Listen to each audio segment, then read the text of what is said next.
ಪ್ರಭಾಸ್ ಅವರ ಆದಿಪುರುಷ್ ಮೂವಿ ಮಾಡಿದ್ದೆ ರಾಮಾಯಣ ಮೇಕರ್ಸ್ಗೆ ಹೇಳಕ್ಕೆ ಯಾವ ತಪ್ಪುಗಳನ್ನ ಮಾಡಬಾರ್ದು ಅಂತ ಹೇಳಕ್ಕೆ ಆದಿಪುರುಷ್ ಮೂವಿ ಮಾಡಿದ್ದಾರೆ. ವಿಡಿಯೋ ಸ್ಟಾರ್ಟ್ ಮಾಡೋದಕ್ಕೂ ಮುಂಚೆ ಎಲ್ರಿಗೂ ನಾನು ಕೇಳೋದು ಒಂದು ರಿಕ್ವೆಸ್ಟ್, ಅದು ಏನಂದ್ರೆ ಯಶ್ ಅಂದ್ರೆ ರಾವಣ ಯಾವಾಗ ಸೀತೆ ಮಾತೇನ ಅಪಹರಣ ಮಾಡ್ತಾನೆ, ಪ್ಲೀಸ್ ಯಶ್ ಫ್ಯಾನ್ಸ್ ಅವಾಗ ವಿಸಿಲ್ ಹುಡಿಬೇಡಿ, ಅವಾಗ ಚಪ್ಪಾಳೆ ಹುಡಿಬೇಡಿ. ಅವಾಗ ನಾವು ಚಪ್ಪಾಳೆ ಹುಡಿದ್ರೆ we will failed as Indian. Nitesh Tiwari ಅವರ ರಾಮಾಯಣ ಮೂವಿ ಡಿಸಾಸ್ಟರ್ ಮೂವಿ ಆಗುತ್ತಾ? ವೆಲ್, ಆದಿಪುರುಷ್ ಮೂವಿ ನೋಡಿದಾಗ ನಮ್ಗೆ ಬರೀ ಡಿಸಪಾಯಿಂಟ್ ಆಗಿಲ್ಲ, ಅದು ಒಂದು ಬಿಗ್ ಶಾಕ್. ಗ್ರಾಫಿಕ್ಸ್ ಇಂದ ಹಿಡಿದು ಕ್ರಿಂಜ್ ಡೈಲಾಗ್ಸ್ ವರೆಗೆ ಎಲ್ಲ ಗಾಡ್ ಲೆವೆಲ್ ಡಿಸಾಸ್ಟರ್ ಇತ್ತು. ನಿಜ ಹೇಳ್ಬೇಕಂದ್ರೆ ನಿತೇಶ್ ತಿವಾರಿ ಅವರ ರಾಮಾಯಣ ಮೂವಿ ಆದಿಪುರುಷ್ ಮಾಡಿದ ತಪ್ಪುಗಳೆಲ್ಲ ಸರಿಪಡಿಸೋಕೆ ಒಂದು ಬಿಗ್ ರಿಡೆಂಪ್ಷನ್ ಆರ್ಕ್ ಆಗ್ಬೋದು. ಪ್ರತಿ ದೇಶಕ್ಕೂ ಒಂದು ಎಪಿಕ್ ಸ್ಟೋರಿ ಇರುತ್ತೆ.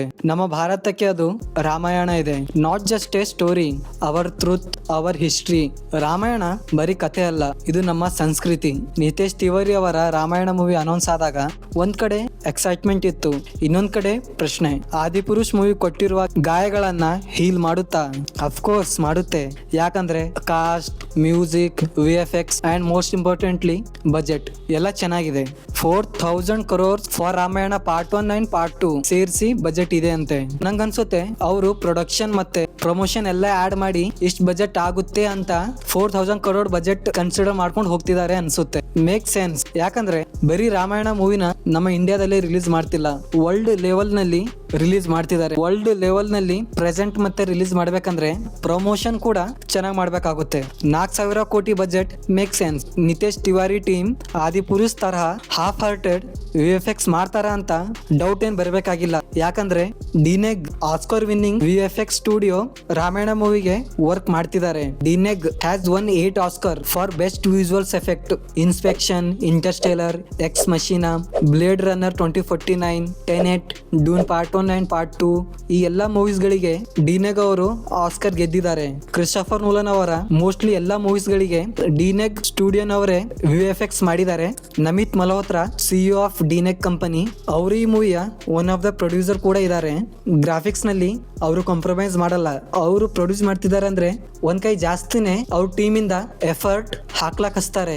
ಆದಿಪುರುಷ್ ಮಾಡಿದ ತಪ್ಪು ಕ್ವಿಕ್ ಫಿಕ್ಸ್ VFX, ಆದ್ರೆ ನಿತೇಶ್ ತಿವಾರಿ ಅವರ ರಾಮಾಯಣ ಟೀಮ್ಗೆ ಟೈಮ್ ಇದೆ, ಬಜೆಟ್ ಇದೆ and most importantly world class talent ಇದೆ. ಮೂವಿಯ ಕಾಸ್ಟ್ ಕಡೆ ಬಂದ್ರೆ ಕಾಸ್ಟ್ ಈ ಮೂವಿಯ ಹಾರ್ಟ್ ಇದ್ದಂಗಿದೆ. ಯಾಕಂದ್ರೆ first Ranbir Kapoor as lord Ram. Recent ಅಲ್ಲಿ ರಣಬೀರ್ ಕಪೂರ್ ಅವರ ಒಂದು ಇಂಟರ್ವ್ಯೂ ನೋಡಿದ್ದೆ. ರಾಮಾಯಣ ಮೂವಿಗಾಗಿ ಅವರು ಫುಲ್ ವೆಜಿಟೇರಿಯನ್ ಆಗಿದಾರಂತೆ. ರಾಮಾಯಣ ಇಂಟ್ರೊಡಕ್ಷನ್ ವಿಡಿಯೋನಲ್ಲಿ ರಣಬೀರ್ ಕಪೂರ್ ಅವರು ಡಿವೈನ್ ಲುಕ್ ನಲ್ಲಿ ಕಾಣ್ತಿದ್ದಾರೆ. ರಣಬೀರ್ ಕಪೂರ್ ಅವರು ಪರ್ಸನಲ್ ಲೈಫ್ ಅಂಡ್ ಪರ್ಸನಾಲಿಟಿ ಮೇಲೆ ನೀವು ಕ್ವಶನ್ ಮಾಡಬಹುದು, ಆದ್ರೆ ಆಕ್ಟಿಂಗ್ ವಿಷಯ ಅಂತ ಬಂದ್ರೆ Ranbir Kapoor is something else. ಅವರ ಬರ್ಫಿ, ವೇಕಪ್ ಸಿದ್ ಮತ್ತೆ ತಮಾಷಾ ಮೂವಿ ನೋಡಿದ್ರೆ ನಿಮಗೆ ಗೊತ್ತಾಗುತ್ತೆ ಅವರು ಯಾವ ಲೆವೆಲ್ ಆಕ್ಟರ್ ಅಂತ. ಸಾಯಿ ಪಲ್ಲವಿ ಆಸ್ ಮಾ ಸೀತಾದೇವಿ ಕ್ಯಾರೆಕ್ಟರ್ಗೆ ಸಾಯಿ ಪಲ್ಲವಿಗಿಂತ ಪರ್ಫೆಕ್ಟ್ ಚಾಯ್ಸ್ ಬೇರೆಯವರು ಸದ್ಯಕ್ಕೆ ಇಲ್ಲ.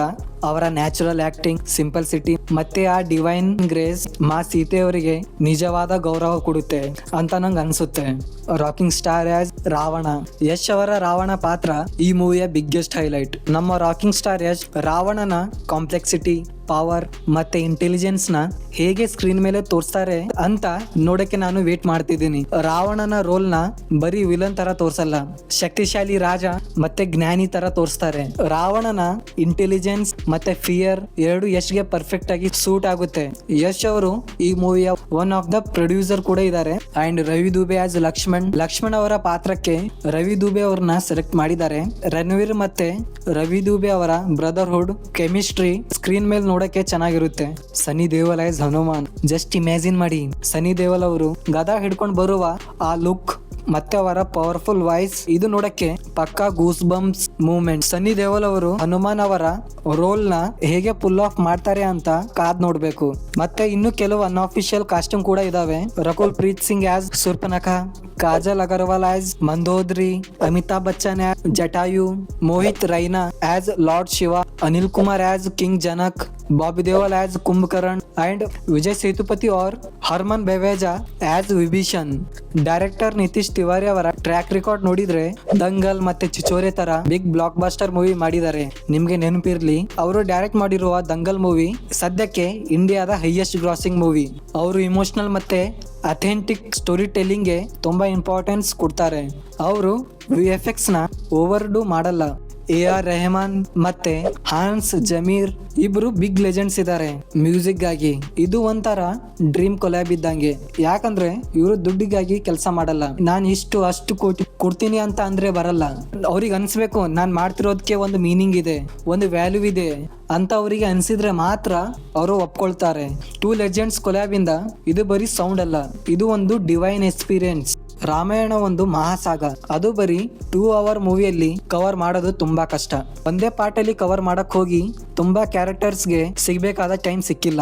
ಆದಿಪುರುಷ್ ನಲ್ಲಿ ರಾವಣ ಕ್ಯಾರೆಕ್ಟರ್ಗೆ ಮಾಡರ್ನ್ ಗ್ಯಾಂಗ್ಸ್ಟರ್ ತರ ತೋರಿಸಿದ್ರು. ಮತ್ತೆ ಅದರಲ್ಲಿ ಕ್ರಿಂಜ್ ಡೈಲಾಗ್ಸ್ಗಳು, ಅದರಲ್ಲಿ ಸ್ಪೆಷಲಿ ಹನುಮಾನ್ ಅವರ ಡೈಲಾಗ್. ಹನುಮಾನ್ ಅವರ ಬಾಯಿಂದ ಆ ತರ ಡೈಲಾಗ್ ಕೇಳಕ್ಕೆ ಸರಿ ಅನ್ಸಲ್ಲ. ಅಫ್ಕೋರ್ಸ್ VFX ಅಂಡ್ ವಿಜುವಲ್ಸ್ ಚೆನ್ನಾಗಿರ್ಲಿಲ್ಲ, ಅದಂತೂ ನಿಜ. ನಿತೇಶ್ ತಿವಾರಿ ಅವರ ರಾಮಾಯಣ ಮೂವಿ ಕಡೆ ಬಂದ್ರೆ ಪ್ರಾಪರ್ ವರ್ಲ್ಡ್ ಕ್ಲಾಸ್ ಟೀಮ್ ಇದೆ ಅವ್ರ ಹತ್ರ. ಒಳ್ಳೆ ಡೈರೆಕ್ಟರ್ ಇದ್ದಾರೆ, ಆಸ್ಕರ್ ವಿನಿಂಗ್ ಡಿನೆಕ್ಸ್ ಸ್ಟುಡಿಯೋ ತರ ಕಂಪನಿ ಇದೆ.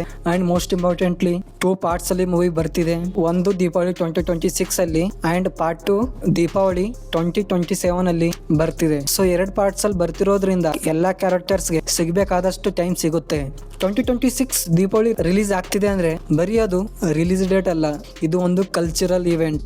ಆದಿಪುರುಷ್ ಕೊಟ್ಟಿರೋ ಡಿಸಪಾಯಿಂಟ್ ನ ಈ ಮೂವಿ ಡಿಲೀಟ್ ಮಾಡಿ ನಮ್ಮ ಸಂಸ್ಕೃತಿಗೆ ಮತ್ತೆ ರಾಮಾಯಣಗೆ ಅದರ ಸಿಗಬೇಕಾದ ನಿಜವಾದ ಗೌರವ ಕೊಡೋ ಒಂದು ಪ್ರಯತ್ನ ಆಗುತ್ತೆ. ನನ್ನ ಪ್ರಕಾರ ಈ ರಾಮಾಯಣ ಮೂವಿ ಆದಿಪುರುಷ್ ಮಾಡಿದ ಎಲ್ಲಾ ತಪ್ಪುಗಳಿಗೆ ಸರಿಪಡಿಸುವ ಒಂದು ಬಿಗ್ ರಿಡೆಂಪ್ಷನ್ ಆರ್ಕ್ ಆಗುತ್ತೆ. ಇದು ನಮ್ಮ ಇಂಡಿಯಾಗೆ ಮಾತ್ರ ಅಲ್ಲ, ಗ್ಲೋಬಲ್ ಆಡಿಯನ್ಸ್ಗೂ ಒಂದು ಅನ್ಫಾರ್ಗೆಟೇಬಲ್ ಎಕ್ಸ್ಪೀರಿಯನ್ಸ್ ಕೊಡುತ್ತೆ. ಸೊ ನನ್ನ ಒಪಿನಿಯನ್ ಕೇಳಿದ್ರೆ ರಾಮಾಯಣ ನೆಕ್ಸ್ಟ್ ಆದಿಪುರುಷ್ ಆಗಲ್ಲ. ಇನ್ಫ್ಯಾಕ್ಟ್ ನಂಗೆ ಅನ್ಸುತ್ತೆ ಆದಿಪುರುಷ್ ಮೂವಿನೇ ಅವರಿಗೆ ಮೋಟಿವ್ ಕೊಡುತ್ತೆ, ಯಾವ ತರ ಮೂವಿ ಮಾಡಬಾರದು, ಯಾವ ತರ ಮೂವಿ ಮಾಡಬೇಕು ಅಂತ. ಸೊ ಇದರ ಕ್ರೆಡಿಟ್ ಆದಿಪುರುಷ್ ಮೂವಿಗೆ ಹೋಗ್ಬೇಕು. ಬಜೆಟ್ $500 million ಇದೆ. ಅದು ಇಂಡಿಯನ್ ರುಪೀಸ್ ಅಲ್ಲಿ ಕನ್ವರ್ಟ್ ಮಾಡಿದ್ರೆ ಅಪ್ರಾಕ್ಸಿಮೇಟ್ಲಿ 4300 crores ಆಗುತ್ತೆ. ಮೂವಿ ಹಿಟ್ ಆಗ್ಬೇಕಂದ್ರೆ ಏನಿಲ್ಲ ಅಂದ್ರೂ 10 million ಕ್ರಾಸ್ ಮಾಡ್ಬೇಕು, ಅವಾಗ್ಲೇ ಮೂವಿ ಹಿಟ್ ಆಗುತ್ತೆ. ಇಂಡಿಯಾದಲ್ಲಿ ಅಷ್ಟೊಂದು ಗಳಿಸೋದು ಕಷ್ಟ. ಮೂವಿ ಬರೀ ಇಂಡಿಯಾದಲ್ಲೇ ರಿಲೀಸ್ ಆಗ್ತಿಲ್ಲ, ವರ್ಲ್ಡ್ ಲೆವೆಲ್ ನಲ್ಲಿ ರಿಲೀಸ್ ಮಾಡ್ತಿದ್ದಾರೆ. ಸೊ ಅದಕ್ಕೆ ಹಿಟ್ ಆಗೇ ಆಗುತ್ತೆ. ಸೊ ಇದು ನನ್ನ ಅನಾಲಿಸಿಸ್. ನಿಮ್ಗೇನ್ ಅನ್ಸುತ್ತೆ? ರಾಮಾಯಣ ಆದಿಪುರುಷ್ ಮಾಡಿದ ತಪ್ಪುಗಳನ್ನ ಸರಿ ಮಾಡುವ ಪವರ್ ಇದೆ ಅಂತ ನಿಮ್ಗೆ ಅನ್ಸುತ್ತಾ? ಕಮೆಂಟ್ ನಲ್ಲಿ ತಿಳಿಸಿ. ಇದೇ ತರ powerful analysis and reviews recommendation miss ಆಗಬಾರ್ದಂದ್ರೆ ನನ್ನ ಚಾನಲ್ಗೆ ಸಬ್ಸ್ಕ್ರೈಬ್ ಮಾಡಿ. ವಿಡಿಯೋ ಇಷ್ಟ ಆದ್ರೆ ಲೈಕ್ ಮಾಡಿ, ಶೇರ್ ಮಾಡಿ. ಮುಂದಿನ ವಿಡಿಯೋನಲ್ಲಿ ಸಿಗ್ತೀನಿ. ಅಲ್ಲಿ ತನಕ ನೋಡ್ತಾ ಇರಿ ಸಿನಿಮಾ ಫೀಲ್ಸ್ ರಿವ್ಯೂ.